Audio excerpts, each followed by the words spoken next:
नमस्कार, मैं विनोद कुमार शुक्ला। अड्डा पर आपका स्वागत है। फैज़ाबाद के मिल्कीपुर इलाके के रहने वाले अब्दुल रहमान को आज फरीदाबाद से हरियाणा की एटीएस और गुजरात के एसटीएफ के संयुक्त दोनों के जॉइंट ऑपरेशन में गिरफ्तार किया गया है, इस बात के सस्पेक्ट होने पर कि ये 19 साल का लड़का राम मंदिर पर अटैक करना चाह रहा था। और ये बात गिरफ्तारी के बाद उसके पास से 2 ग्रेनेड रिकवरी हुई है, लाइव ग्रेनेड। उसके बाद अदालत में इसका पुलिस रिमांड मांगा गया, जिसके बाद इसको 10 दिन के पुलिस रिमांड पर आगे की पूछताछ के लिए भेज दिया गया। और अब वो गुजरात पुलिस उसको गुजरात लेके गई है। इन बाकी और लिंकेजेस, कनेक्शन, कौन कौन है जो इसकी मदद कर रहा था, उन सब बारे में जानकारी हासिल करने के लिए।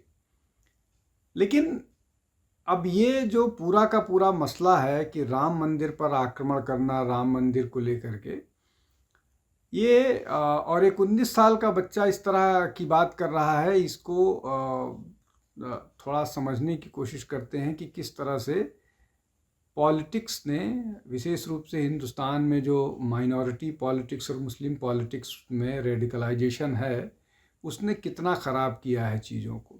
राम मंदिर को लेकर के लंबे समय से विवाद अदालत में था। 500-550 साल के बाद सुप्रीम कोर्ट ने वहाँ पर मंदिर बनाने के लिए हिंदुओं के पक्ष में फैसला दिया और उसके बाद वहाँ पर मंदिर बना। और बावजूद इसके कि सुप्रीम कोर्ट में ये साबित हुआ कि वहाँ पर जिसको विवादित जगह मानी जाती थी, उसके नीचे हिंदू रिलीजियस स्ट्रक्चर थे।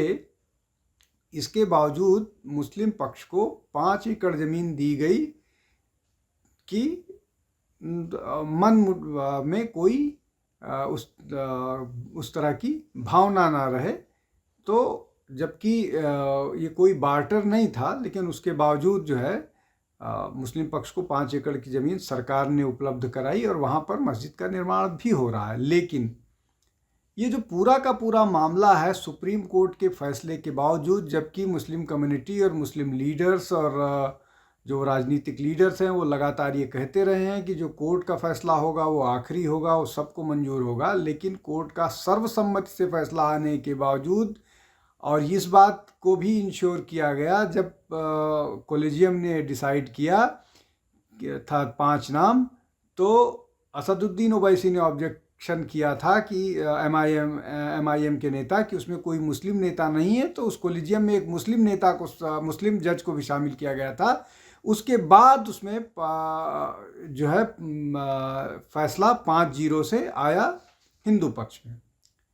लेकिन जो बात असदुद्दीन ओवैसी कोर्ट में इस बात पर कहे कि इस जो कॉलेजियम बनी है वो 5 मतलब उसमें कोई मुस्लिम नहीं था, वही असदुद्दीन ओवैसी लगातार अपने भाषणों में ये कहते रहे हैं कि हमारी मस्जिद शहीद हुई है, हमारे साथ अन्याय हुआ है और वो मस्जिद ता क़यामत मस्जिद ही रहेगी।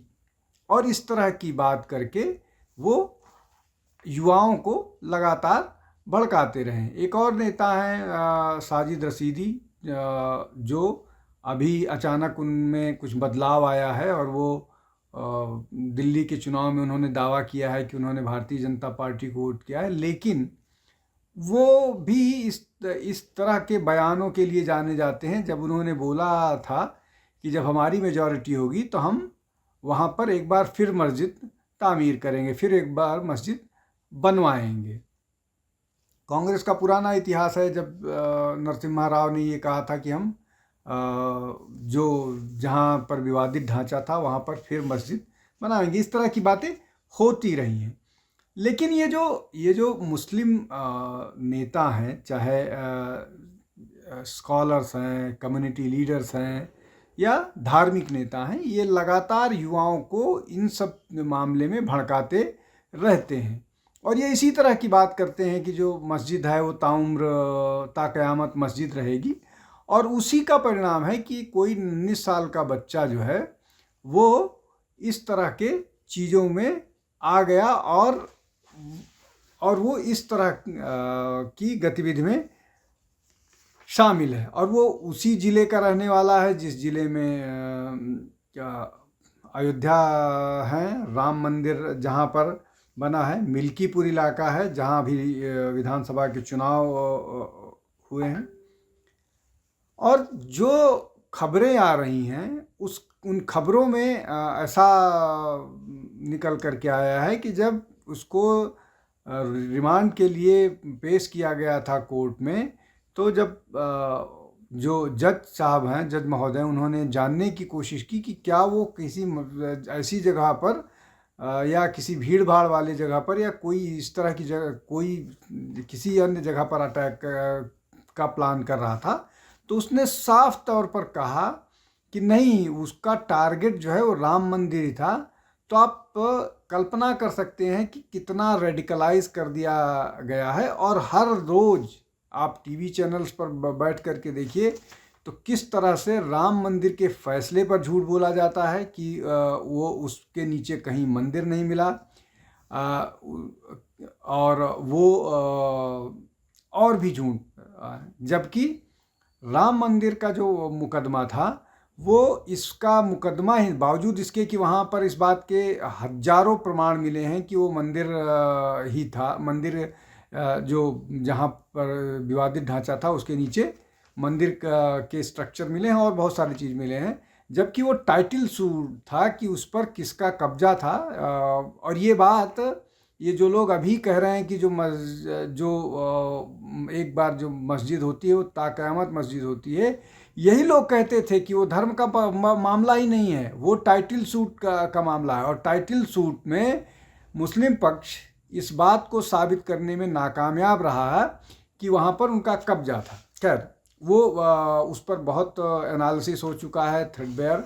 लेकिन जैसे ये झूठ लगातार फैलाया जा रहा है और युवाओं को बरगलाया जा रहा है, ये झूठ भी लंबे समय से या लंबे समय से क्या, शुरू से ही जजमेंट आने के बाद से ही कहा जा रहा है कि वहाँ पर मंदिर होने की कोई प्रमाण नहीं थी। ये लगातार कहा जा रहा है और पूरी बेशर्मी के साथ कहा जाता है। और इसको आप कह भी नहीं सकते हैं, इसलिए कि फिर वो मानेंगे ही नहीं। आप प्रमाण की भी बात कीजिएगा, उनसे बोलिएगा पेज कोट कीजिए, तो वो भी नहीं कर पाएंगे, इसलिए कि उनको झूठ बोलना है। खैर, अब ये जो पूरा का पूरा मसला है, इसके लिए सिर्फ और सिर्फ जो कम्युनिटी के नेता हैं, स्कॉलर्स हैं, तथाकथित मुस्लिम स्कॉलर्स, वो लगातार रेडिकलाइज करने के जो भी उपक्रम हैं, टीवी चैनल से लेकर के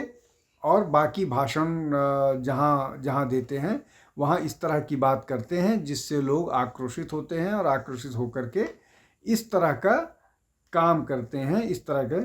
अब जो बातें हैं इससे क्या क्या निकल के आएंगी, अब अरेस्ट हुआ है तो बहुत सारी चीज़ें निकलेंगी और भी बहुत सारी गिरफ्तारियां होंगी।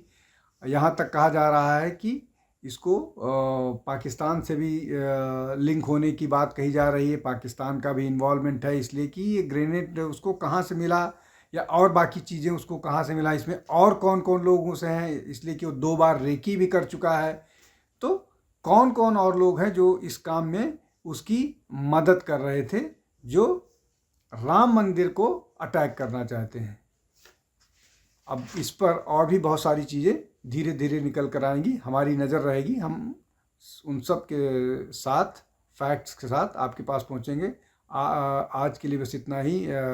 आप हमारे चैनल को लाइक कीजिए, शेयर कीजिए, सब्सक्राइब कीजिए। हमको, हमारे वीडियो को जब तक आपका समर्थन नहीं मिलेगा, ध्यान रखिए और ज़्यादा से ज़्यादा लोग सब्सक्राइब कीजिए, अपने दोस्त, मित्र, रिश्तेदारों सबसे बोलिए, जिससे हम आपको बेहतर से बेहतर कंटेंट उपलब्ध करा सकें।